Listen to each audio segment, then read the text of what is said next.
বইটি সংকলন এবং সম্পাদনা শ্রী ধনঞ্জয় ত্রিপুরা। বইটি প্রকাশিত হয়েছে pen star publications, Agartala, Tripura থেকে। মানুষের সাথে মানুষের পাশে জিতেন্দ্র চৌধুরী বইটির আবরণ উন্মোচিত হল।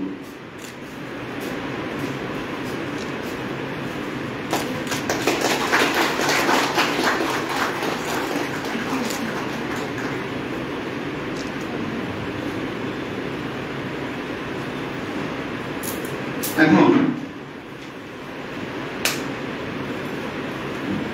প্রায় class linkages, the history and politics of agrarian movement in Tripura, Routledge টুলকে থেকে প্রকাশিত বইটির আবরণ উন্মোচন করছেন আজকের প্রধান অতিথি শ্রী মানিক সরকার মহোদয়।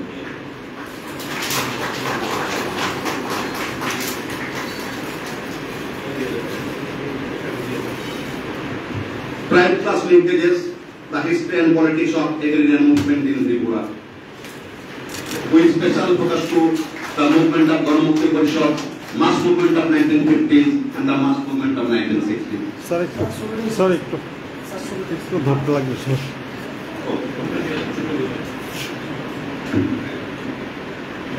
ওই বইটা একটা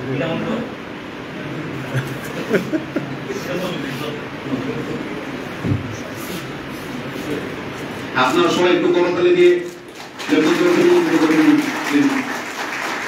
আর এটা আমাদের কাছে একটা মাইলস্টোন, দুটো অত্যন্ত গুরুত্বপূর্ণ বইয়ের আজকে আনুষ্ঠানিক মলাট উন্মোচন হলো। যিনি মলাট উন্মোচন করলেন শ্রী মানিক সরকার মহোদয়, আমরা তার কাছে কৃতজ্ঞতা প্রকাশ করছি। আমরা কৃতজ্ঞতা প্রকাশ করছি লেখকদের কাছে, পাঠকদের কাছে এবং মিডিয়ার কাছে এবং আপনারা যারা এখানে আছেন আপনাদের প্রত্যেকের কাছে। এখন আমি আগেই বলেছি যে মানুষের সাথে মানুষের পাশে বইটি সংকলিত গ্রন্থ, যেহেতু আমাদের সঙ্গে ধনঞ্জয় ত্রিপুরা এখানে আছেন এবং আজকে উদ্বোধকে আজকে স্বাগত ভাষণ আপনারা শুনেছেন তার কথা। লেখালেখি তার নেশা এবং তিনি ত্রিপুরার বহু ইতিহাস তিনি সংকলিত করছেন, তিনি তার ধারাবাহিক প্রচেষ্টা বজায় রেখেছেন। আমরা আমাদের সকলের পক্ষ থেকে তাকে অনুরোধ করব খুব সংক্ষেপে এই বইটির যে মোটিভেশন, অনুপ্রেরণা, তিনি বইটি কিভাবে কাজ করলেন দু চারটি কথা আমাদের সঙ্গে ভাগ করে নেওয়ার জন্য। ধনঞ্জয় প্লিজ।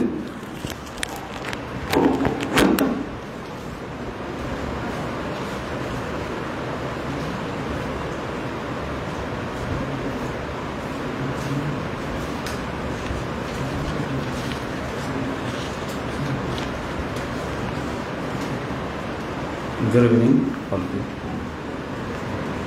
সবাইকে ধন্যবাদ। আজকের এই গ্রন্থ প্রকাশ মহতী অনুষ্ঠানে আমাকে আমন্ত্রণ করার জন্য গণমুক্তি পরিষদকে অসংখ্য ধন্যবাদ।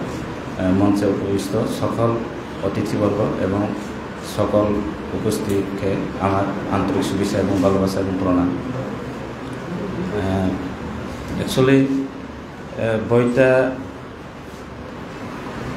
রচনা করার বা সংকলন করার মানে তেমন কিছু বিশেষত্ব নেই, তবে নতুন প্রজন্মর কাছে আমি জিতেন্দ্র চৌধুরীকে, উনি অনেকেই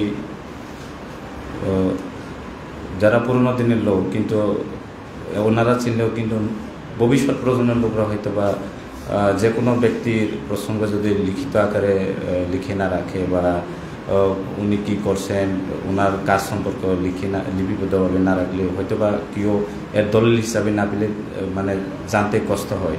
আমরা অনেকে অতীতের অনেক মনীষীদের আমরা এখনও সঠিক পরিচিতি জানি না, শুধুমাত্র নাম জানি। এই কারণে আমার একটাই আমার এই স্মৃতি রাখার মানে এক কথায় স্মৃতি রাখার উদ্দেশ্য নিয়ে আমার এই রচনা বা সংকলন করা। এখানে তবে এটা হলো আমার মেইন এই বই গ্রন্থ রচনা বা সংকলনের। তবে আরেকটু বিস্তারিতভাবে বলা হয় যে জিতেন্দ্র চৌধুরীকে কেন আমি আসলে ওনার যে এটা আসলে জীবনী বলা যাবে না এই গ্রন্থটা, কারণ ওনার জীবন তেমন এখানে আলোচনা করা হয়নি।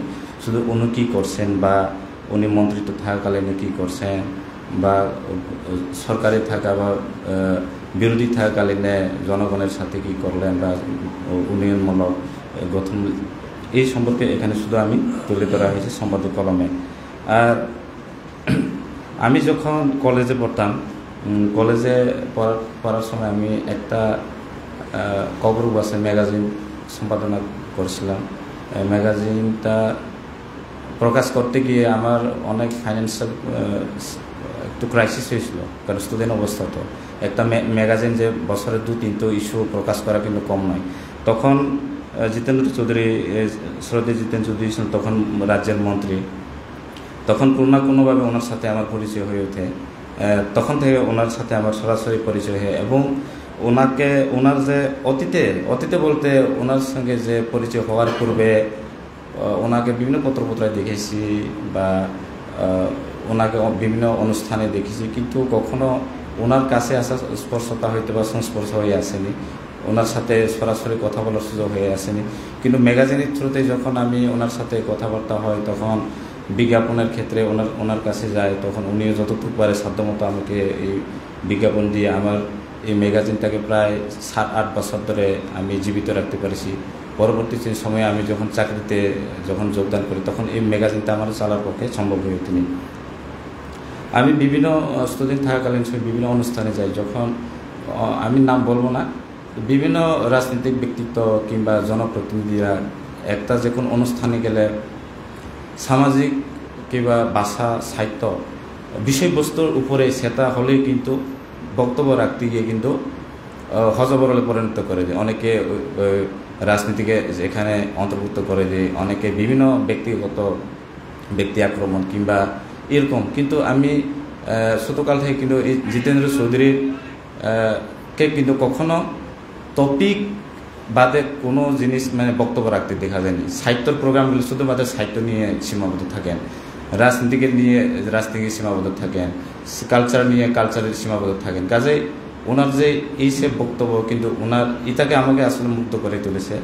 আমিও যখন কলেজে ছিলাম তখন আমি কাউন্সিল মেম্বার ছিলাম SFI TCA, তখনও ওনার বক্তব্য শুনে আমার খুব আকৃষ্ট। তখন থেকে আমি উনি বিভিন্ন অনুষ্ঠানে যাওয়ার পর নেক্সট দিনে আমি পত্রিকা করে আমি সংগ্রহ করে রাখি দিই, বা কোনো পত্রিকা কারোর কাছ থেকে আমি এনে সংগ্রহ করে রেখে দিই। এভাবে করতে করতে আমার কাছে কিন্তু বহু পত্রিকা কিন্তু জমল।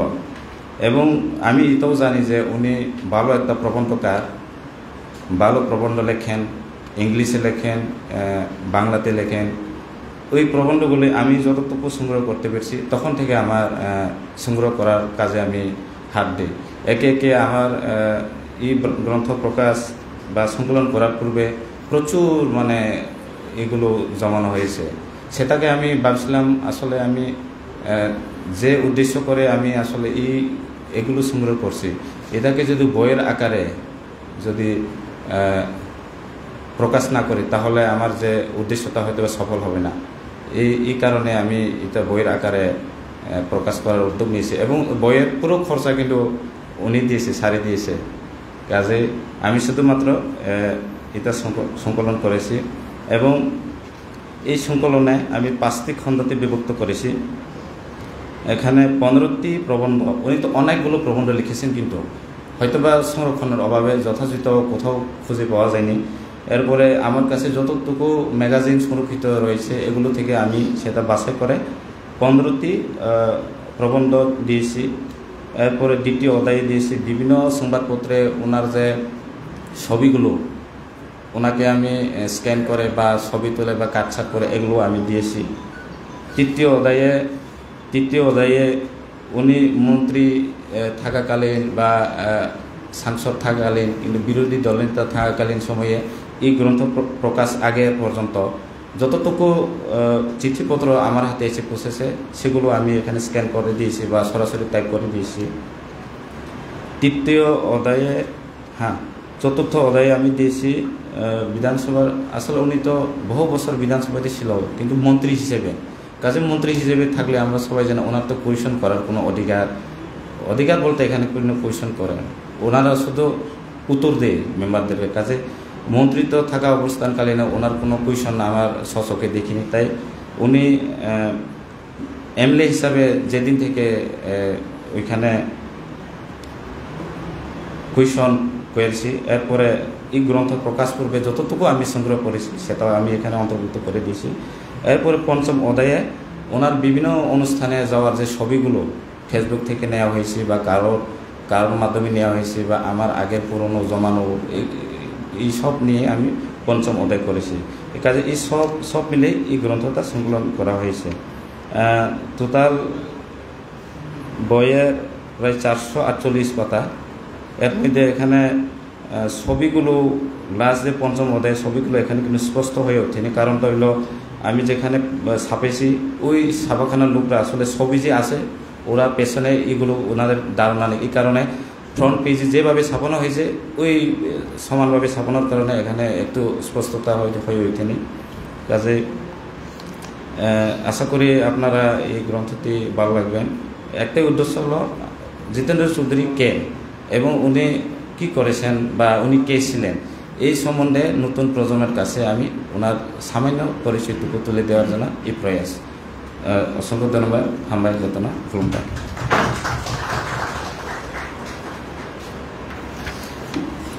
ধন্যবাদ দরিঞ্জয় ত্রিপুরা, এবং আপনাকে আমরা আমাদের পক্ষ থেকে বলবো যে আপনি আপনার উদ্যমটি বজায় রাখুন এবং আগামী দিনে এখানে আমরা নিজেরাও ভাবতে পারি, এখান থেকে অনুপ্রেরণা নিতে পারি যে আগামী দিনে ত্রিপুরার বিশেষ করে গণ আন্দোলনের ইতিহাস লেখার ক্ষেত্রে আমরা কিন্তু টিম ওয়ার্ক হিসেবেও কাজটা করতে পারি। মানে আপনি থাকুন, আমরাও থাকি, আমরা সকলে মিলে আরও বেশি করে এবং এই কাজটা করার ক্ষেত্রে আরও বৃহত্তর পরিসরে আরও ওয়াইডার স্কেলে কিন্তু কাজটাকে আমরা করতে পারি। আপনাকে অসংখ্য ধন্যবাদ। এখন আমাদের সঙ্গে আছেন tribe class linkages, the history and politics of agrarian movement in Tripura, এই বইটির লেখক ডক্টর সাকিব খান। তো আমরা নিশ্চয়ই তার কাছ থেকে কয়েকটা কথা শুনবো। On behalf of Ganamukti Parishad, on behalf of the audience here, on behalf of the people of Tripura, I wholeheartedly welcome Dr. Sakib Khan to us, and we are really thankful to you that you have taken such an initiative, particularly being a student and choosing a PhD work. This is a mountainous challenge of taking this kind of work, because coming over from Mumbai, because he has done his work in TIS, Tata Institute of Social Sciences, and a PhD work that takes minimum 5 to 7 years. So just giving 5 to 7 consecutive years in a particular study and coming over from a long distance and without knowing the local language and all these things.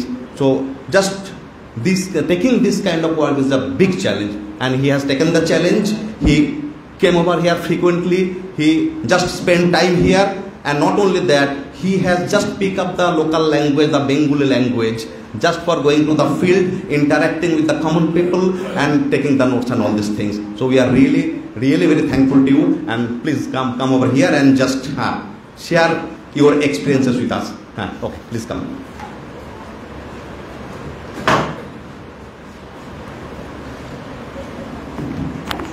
Thank you professor Salim Shah.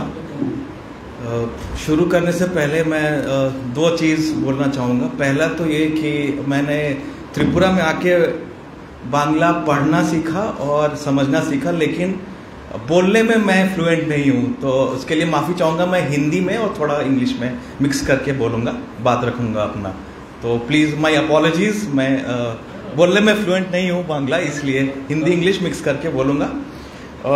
और दूसरा बात यह है कि I would really like to thank Ganamukti Parishad for inviting me, recognizing this work, and then sending an invitation, and I'm really glad for the invite, and also very glad to be here among you, all of you, आपके साथ यहाँ आज इस मौके पर बहुत अच्छा लग रहा है मुझे। और ये बुक फॉर्म में मैं अपना PhD को कर पाया, उसके लिए भी मुझे बहुत अच्छा लग रहा है, और आपके साथ आज थोड़ा कुछ इससे शेयर करूँगा। तो ये मैं पहले कहना चाह रहा था। तो शुरू करने से पहले चीफ गेस्ट श्री मानिक सरकार, leadership of Ganamukti Parishad, Shri Navneet Jamatia, Shri Radhachand Debbarma, and honourable member of legislative assembly Shri Jitendra Chaudhury, comrades, friends and students, PhD scholars. तो शुरू करने से पहले मेरे पास में एक सवाल मुझसे बहुत लोगों ने पूछा। बॉम्बे में और जहाँ जहाँ मैं गया, दिल्ली में, और ये थोड़ा किताब के बारे में भी बात रखा, तो उस सवाल से मैं शुरू करूँगा अपनी बात। तो बहुत लोगों ने मुझसे पूछा कि त्रिपुरा को ही क्यों टॉपिक लिया आपने, त्रिपुरा में ऐसा क्या है, what is special about Tripura that you have selected, you have chosen this topic. जी जी। तो बहुत लोगों ने पूछा मुझसे, बहुत जगह, बॉम्बे में, दिल्ली में, बेंगलोर, हैदराबाद में जहाँ मैं पढ़ाता हूँ, कि त्रिपुरा का टॉपिक आपने क्यों लिया, त्रिपुरा में ऐसा क्या स्पेशल है, वो तो छोटा सा स्टेट है, उसमें क्या खास बात है। तो उसका आंसर जो मैंने सबको दिया वो आपके सामने रखना चाहता हूँ मैं। इसमें 3-4 पॉइंट्स जो मुझे लगता है इंपॉर्टेंट है, जो मैं सबको, जो भी ये क्वेश्चन पूछता है तो मैं उनको ये रिस्पॉन्स देता हूँ। तो पहला ये है कि अगर आप देखेंगे एकेडमिक्स का हम बात करें तो उसमें आप देखेंगे कि नॉर्थ ईस्ट जो है ओवरऑल एक रीजन, वो एक थोड़ा सा एक कहीं कोने में मुझे लगता है रहता है। हाँ, मतलब नॉर्थ ईस्ट भी है, चलो थोड़ा सा इसके बारे में भी हम बात कर लेते हैं। एकेडमिक्स जो है आप देखेंगे उसमें नॉर्थ ईस्ट और उसमें त्रिपुरा भी कहीं ना कहीं एक कोने में, जो हम बोलते हैं एकेडमिकली, एक मार्जिन्स में रहता है। तो इसलिए मुझे लगता है नॉर्थ ईस्ट और त्रिपुरा जैसे स्टेट्स को एकेडमिक्स के बिल्कुल फोर फ्रंट जो हम कहते हैं सामने, उसके इतिहास, इतना जो एनरिचिंग इतिहास है त्रिपुरा का, उसको सामने लाना बहुत ज़रूरी था मुझे लगा। दूसरी बात यह है कि लोग बोलते हैं ट्राइबल मूवमेंट तो और भी जगह इंडिया में हुआ है, झारखंड में हुआ, महाराष्ट्र में हुआ है, बाकी स्टेट में भी हुआ है।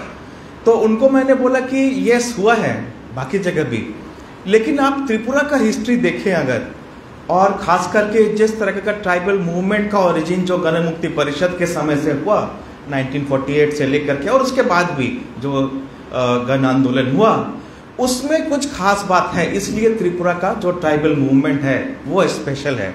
और वो क्या खास बात है, जो जिस तरीके का जो गण आंदोलन गण मुक्ति परिषद ने बनाया 1948, 49, 50 में, उसमें क्या खास बात थी कि एक class understanding of tribal movement, जो अपना ट्राइबल मूवमेंट है उसमें एक उसको ट्राइबल का जो अधिकार है उसका आइडेंटिटी को लेकर साथ में चला, लेकिन उसके साथ साथ एक क्लास अंडरस्टैंडिंग को भी रखा, बिल्कुल दोनों को साथ में लेकर के।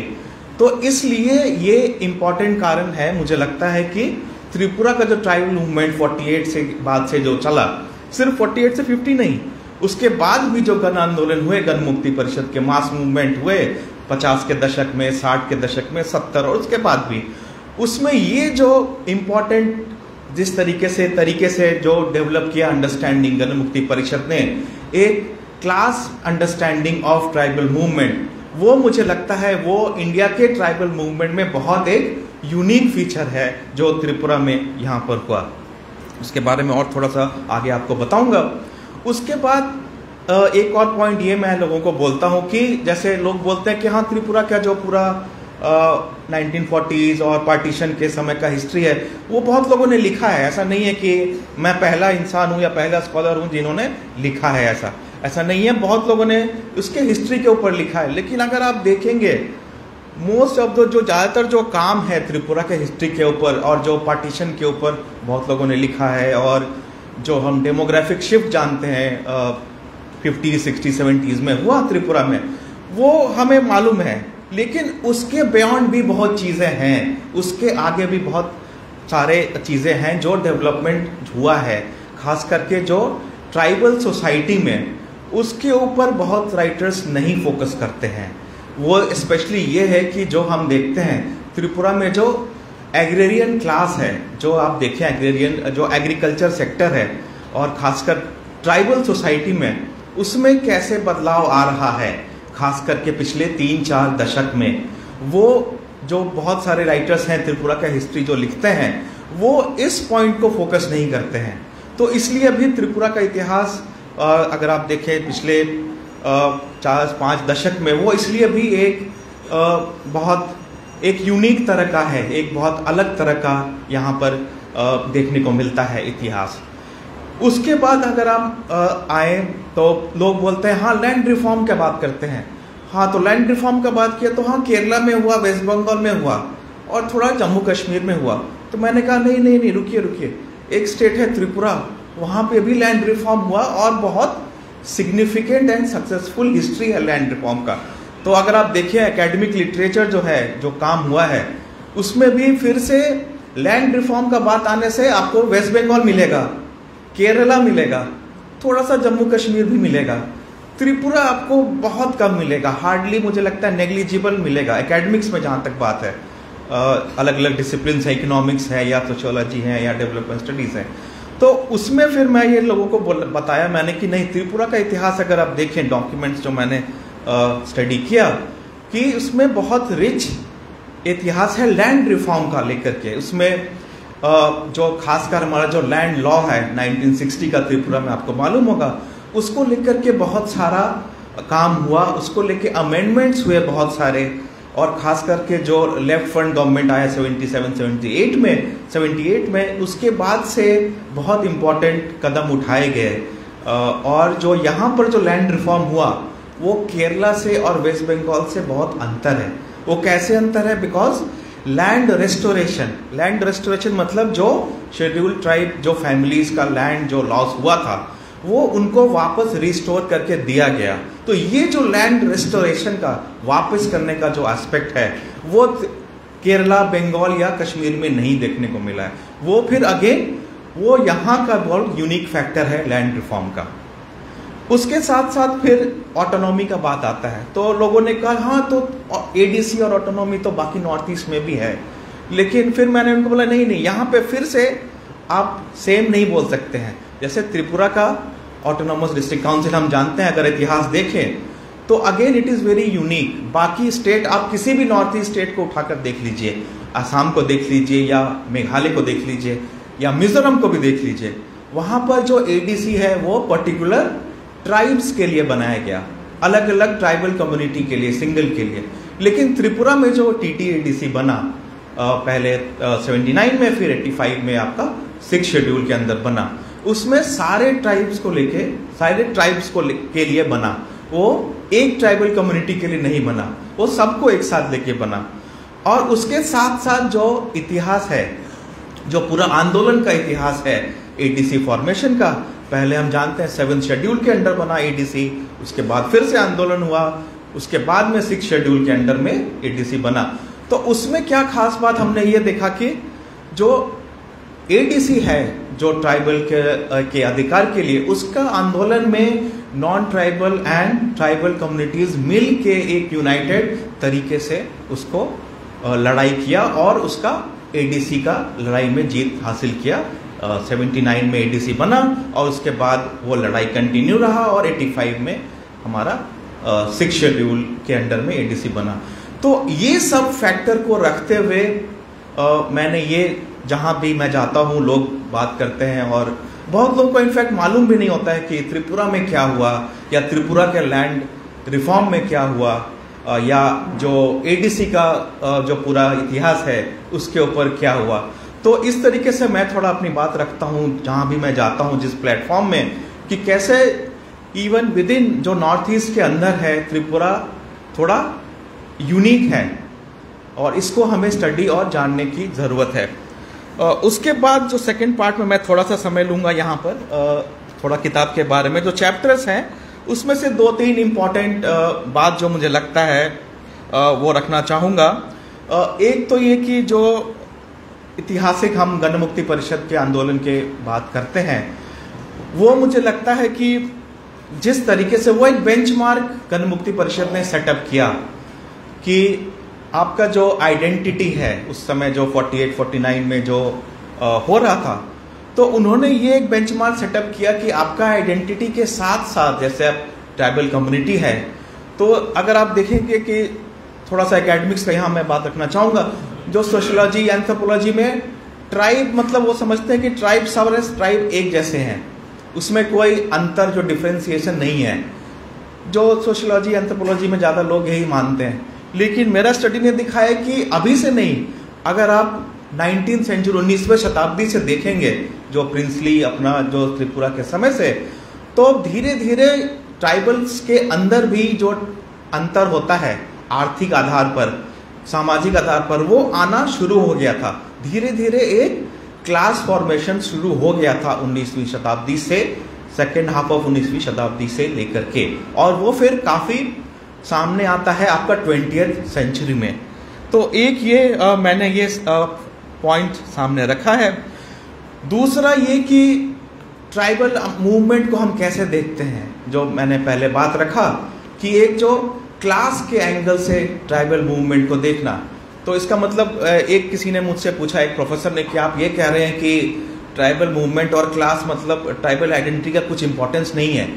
तो त्रिपुरा में जब मैं बोल रहा हूँ कि क्लास अंडरस्टैंडिंग मतलब क्लास के फ्रेमवर्क या लेंस से ट्राइबल मूवमेंट को देखा गया, तो इसका मतलब ये नहीं है कि जो ट्राइबल आइडेंटिटी है और जो ट्राइबल राइट्स है उसको खत्म कर दिया गया, ऐसा नहीं है। ट्राइबल, जैसे आप देखेंगे कि गणमुक्ति परिषद का जो एजेंडा रहा शुरू से ही 1948 से, वो 2 एजेंडा रहा ट्राइब्स के ऊपर। क्या? एक तो ये कि ट्राइबल का जो आइडेंटिटी है, ट्राइब्स का आइडेंटिटी, उनका राइट्स, उसको प्रोटेक्ट करके रखना, लेकिन उसके साथ साथ ट्राइब्स को और जो ट्राइबल मूवमेंट है उसको एक क्लास के भी एंगल से देखना। अब आप हो सकता है पूछेंगे कि इसका क्या मतलब है। इसका सिंपल मतलब ये है कि जैसे गणमुक्ति परिषद, अगर आप उस समय का डॉक्यूमेंट देखें तो जो लीडर्स थे उस समय के, दशरथ देव और बाकी वीरेंद्र दत्त एंड अदर्स, उन्होंने ये एस्टेब्लिश लिखा कि जैसे क्लास अंडरस्टैंडिंग मतलब कि ट्राइब्स को ये इस तरीके से देखना कि वो भी एक पेजेंट्री, जैसे फार्मर हम बोलते हैं, उसके भी वो पार्ट हैं। ऐसा नहीं है कि सिर्फ आइडेंटिटी या उसके एंगल से उनको देखा है। ट्राइबल मतलब वो तो है ही आपका आइडेंटिटी, लेकिन आप कैसे अपना जीवन व्यापन करते हैं। आप फार्मर हैं, आप छोटे फार्मर हैं, बड़े फार्मर हैं, बेसिकली वो एंगल भी, तो उसके सेंस में एक क्लास अंडरस्टैंडिंग बिल्ड किया गया उस समय से। और उसके बाद भी ये जो गण आंदोलन हुआ गणमुक्ति परिषद का, आप देखेंगे 50s, 60s, 70s में अलग अलग जगह पे आंदोलन हुआ, साउथ त्रिपुरा में, शबरूम में, जिरनिया में। तो वहां पर आप देखेंगे कि कई बार ऐसा हुआ कि कुछ लोगों ने बोला कि जैसे लैंडलॉर्ड है या जो शेयर क्रॉपर हम बोलते हैं, जो काम करते हैं खेत में, उनके आइडेंटिटी को लेके लोगों ने बोला कि नहीं, ये तो इस आइडेंटिटी का है, ये बंगाली है, ये ट्राइबल है। लेकिन गणमुक्ति परिषद ने हमेशा ये क्लियर रखा कि हमको आइडेंटिटी पे नहीं जाना है, हमको ये देखना है कि वो किस क्लास कैटेगरी में है, लैंडलॉर्ड है, तालुकदार है, जोतेदार है, क्या है। तो ये इंपॉर्टेंट है। ये आगे भी कंटिन्यू रहा गण आंदोलन में, गणमुक्ति परिषद का 50, 60 और 70 के दशक में भी। उसके बाद थोड़ा सा मैं टच अपॉन करना चाहूँगा लैंड रिफॉर्म में। तो यहाँ पर एक बड़ा सवाल जो बाकी जो लेफ्ट फ्रंट गवर्नमेंट के टाइम में हुआ 78 के बाद से, एक इम्पॉर्टेंट, बहुत सारे इंपॉर्टेंट स्टेप्स लिए गए। मैं सारे का यहाँ पे जिक्र नहीं कर रहा हूँ, वो बुक में आप पढ़ सकते हैं। तो ओवरऑल एक मैं आपको एक समरी देता हूँ कि जो हमारे एकेडमिक्स में ये डिबेट है कि जो स्टेट, राज्य का रोल क्या होता है लैंड रिफॉर्म में। वो अगर अलग सरकार है तो या सेम रहेगा या अलग रहेगा। तो मेरा ये जो 5वां चैप्टर है उसमें मैंने ये दिखाया है, मैंने ऐसा नहीं है सिर्फ लेफ्ट फ्रंट के टाइम का ही स्टडी किया है, उसके पहले का भी स्टडी किया है। जो आपका 60 का जो लैंड लॉ था, Tripura tribal land reform and land revenue act, उसका बहुत सारा अमेंडमेंट भी हुआ 74 में, 75 में। और वो जो अमेंडमेंट चेंजेस लाया गया, बदलाव लाया गया, वो ट्राइबल पीपल के लिए इतना फायदेमंद नहीं था, इनफैक्ट वो नुकसान भी किया बहुत। तो दोनों पीरियड को मैंने कंपेयर किया है, जो लेफ्ट फ्रंट के आने के पहले क्या हुआ लैंड रिफॉर्म और लैंड रेवेन्यू एक्ट में, क्या क्या बदलाव लाया गया, और 78 में लेफ्ट फ्रंट के आने के बाद क्या क्या बदलाव किया गया, और जो ट्राइबल कम्युनिटी के लिए कौन ज़्यादा फायदेमंद पीरियड रहा। अगर आप चेंजेस का बात करें, जो फार्मर्स का बात करें, हम पेजेंट्री का बात करते हैं, तो वो एनालिसिस करके मैंने लिखा है कि जो स्टेट होता है, राज्य जो है, वो कौन से सरकार है स्टेट में, उसके अनुसार भी मैटर करता है कि आपका जो लैंड रिफॉर्म है वो कैसे इम्प्लीमेंट होगा। सिर्फ स्टेट से मैटर नहीं करता है, स्टेट में कौन सा सरकार है, कौन सा आइडियोलॉजी का सरकार है, वो डिसाइड करता है, उससे मैटर करता है कि कैसे आपका इम्प्लीमेंट होगा, कैसे लैंड रिफॉर्म को इम्प्लीमेंट किया जाएगा और उसका क्या इम्पैक्ट होगा वो कौन से सरकार है और स्टेट में कौन है उसके ऊपर भी बहुत डिपेंड करता है। लास्ट में कहना चाहूँगा जो ऑटोनॉमी का मुद्दा है उसमें अगेन मैंने कंपेयर किया। अगर आप पूरा जो ऑटोनॉमस डिस्ट्रिक्ट काउंसिल का इतिहास देखेंगे त्रिपुरा का, अभी से नहीं 1950s का इतिहास है। बहुत लोग को लगता है कि ऑटोनॉमस डिस्ट्रिक्ट काउंसिल और जो एडीसी का मुद्दा है वो अभी कुछ साल में स्टार्ट हुआ, ऐसा नहीं है। इनफैक्ट गण मुक्ति परिषद पहला ऑर्गेनाइजेशन था, ट्राइबल ऑर्गेनाइजेशन, जो ऑटोनॉमी और एडीसी का बात किया था 1950s और 60s में। दशरथ देवर्मा थे उस समय मेंबर ऑफ पार्लियामेंट, उन्होंने बहुत सारे मेमोरेंडम सबमिट किया, क्वेश्चंस रेज किया फ्लोर ऑफ द पार्लियामेंट में 1950s में। तो अगर आप एक ब्रॉड फ्रेमवर्क से देखेंगे पूरा ऑटोनॉमस काउंसिल का जो आंदोलन हुआ उसको अगर आप पूरा देखें तो उसमें आपको दो अप्रोच मिलेगा, दो मतलब अप्रोच फ्रेमवर्क मिलेगा। क्या है वो दो अप्रोच जो मैंने स्टडी किया? एक अप्रोच था जिसने बोला कि सिर्फ ट्राइबल आइडेंटिटी के ऊपर जो ऑटोनॉमी और ऑटोनॉमस डिस्ट्रिक्ट काउंसिल का आंदोलन चलेगा, वो ट्राइबल आइडेंटिटी और उसमें सिर्फ ट्राइबल लोग ही भाग लेंगे, नॉन ट्राइबल का हमको सपोर्ट नहीं चाहिए या वेलकम नहीं है, इस तरह का एक अप्रोच था। हम जानते हैं इतिहास, हमने जो डॉक्यूमेंट्स के बेसिस पर देखा, एक अप्रोच वो था, वो भी इम्पोर्टेंट अप्रोच था। तो उसको स्टडी किया और उसको मैंने कंपेयर किया दूसरा अप्रोच से। दूसरा अप्रोच क्या था ऑटोनॉमस डिस्ट्रिक्ट काउंसिल और पूरे ऑटोनॉमी फॉर ट्राइब्स का त्रिपुरा में?